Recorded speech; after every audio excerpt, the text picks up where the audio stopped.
Join me as we embark on an exciting journey through ancient Egypt, where we'll uncover secrets that only stones from the past can reveal. Don't forget to subscribe to the channel and show your support, as it motivates me to continue bringing more fascinating content your way. The third pyramid at Giza, though smaller than its neighboring giants, is an absolute marvel. This difference in size is often used to suggest a decline in the power of the 4th dynasty pharaohs, but I find this theory somewhat misleading. For me and for countless explorers throughout history, the pyramid built by Menkaure holds an undeniable allure. During the Islamic Golden Age, which spanned from the 8th to the 14th centuries, Menkaure's pyramid captivated people more than ever. Folklore from that time spoke of vast treasures hidden within the pyramid, and versions of these tales were preserved in the classic 1001 Arabian Nights, specifically in night number 298. One modern curiosity surrounding the pyramid is the great breach across its northern face. Let's dive into the history of this immense scar. The Great Breach. The origin of the damage to Menkaure's pyramid is well documented, thanks to a written account by an eyewitness.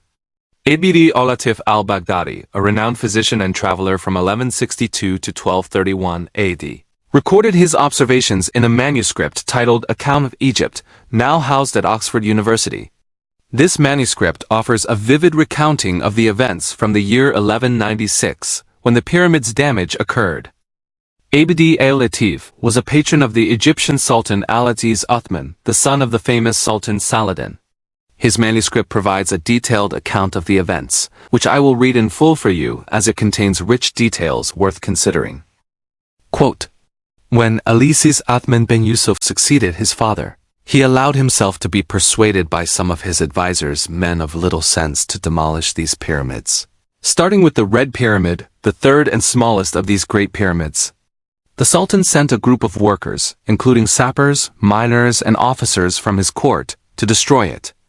They camped near the pyramid for 8 months, expending great effort and resources in an attempt to tear it down. Despite their efforts using wedges, levers, cords, and cables, the workers could only remove a few stones each day, which would crash to the ground with a deafening sound. Eventually, they became exhausted, and their resolve faltered. Despite spending vast sums of money and enduring immense physical strain, they achieved nothing but to mar the pyramid, exposing their impotence and failure. In 1196, the workers abandoned the task, leaving the pyramid largely intact, with only a portion of the outer casing removed." End quote. Before we analyze this account, let me know what you think. Do you find it believable? Share your thoughts in the comments below. Historians often treat written accounts as the most reliable form of evidence. As a result, Abd al-Latif's story is taken at face value in many mainstream publications. For instance, in the 2017 book Giza and the Pyramids, A Definitive History, Mark Lenner and Zahi Hawass cite Abd al-Latif's account as a factual, unquestionable source. How would you dismantle a pyramid? Now let's put ourselves in the shoes of Abd al-Latif's workers. Imagine you're tasked with dismantling a massive stone pyramid using only basic tools like levers, wedges, cords, and cables. How would you go about it? The solution is simple. You would start at the top. Here's why. The upper blocks are not obstructed by the weight of those above them, making them easier to move. There's no risk of injury or death from dislodging a block since no one would need to work beneath it. The edge of the pyramid remains clear, allowing each block to be rolled down and crash to the ground with maximum force. If you eventually give up, you will have already reduced the pyramid's height significantly by removing just a few layers. It's evident that the workers, under Abd al-Latif's account, didn't approach the pyramid this way.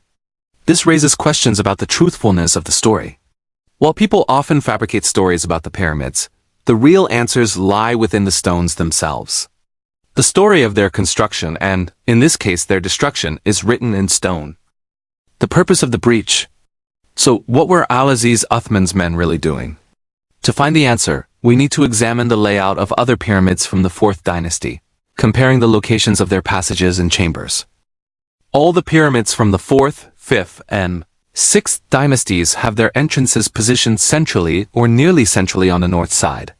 This includes the nearby pyramids of Khafre and Khufu. It seems unlikely that the workers couldn't find the entrance to Menkaure's pyramid. It's not hidden at all. The entrance is clearly marked by the dressed casing stones, and the interior had already been plundered long before. So why dig a breach into the pyramid? The answer lies in the design of Menkaure's pyramid, which includes a dead-end corridor above the main entrance.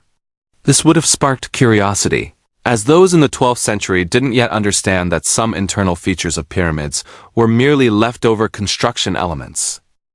Rather than tunneling inward in confined spaces, the workers chose to dig externally, providing them with more room to work. They hoped to find treasure hidden within the pyramid, and most of their efforts were focused on this area.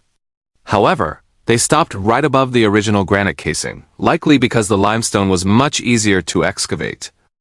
Why the deception? Why, then, did Abd al-Latif describe this as a demolition rather than a treasure hunt? Here, we enter the realm of speculation. It's possible that those who proposed the pyramid destruction project to Al-Aziz, Uthman didn't want to admit that they were searching for treasure at the Sultan's expense. By emphasizing the failure of the project, they could distract from the true purpose of their actions, treasure hunting. It seems they chose to portray the attempt to destroy the pyramid as futile in order to avoid being exposed as thieves. Modern treasure myths. Unfortunately, these types of treasure myths persist today. For instance, Zahi Hawass, former Secretary General of the Supreme Council of Antiquities, has repeatedly suggested that the burial chamber of Pharaoh Khufu still hides within the Great Pyramid. There's a strong belief that Khufu's burial chamber is still hidden behind these doors, and maybe in the future, a robot will reveal its secrets, he states.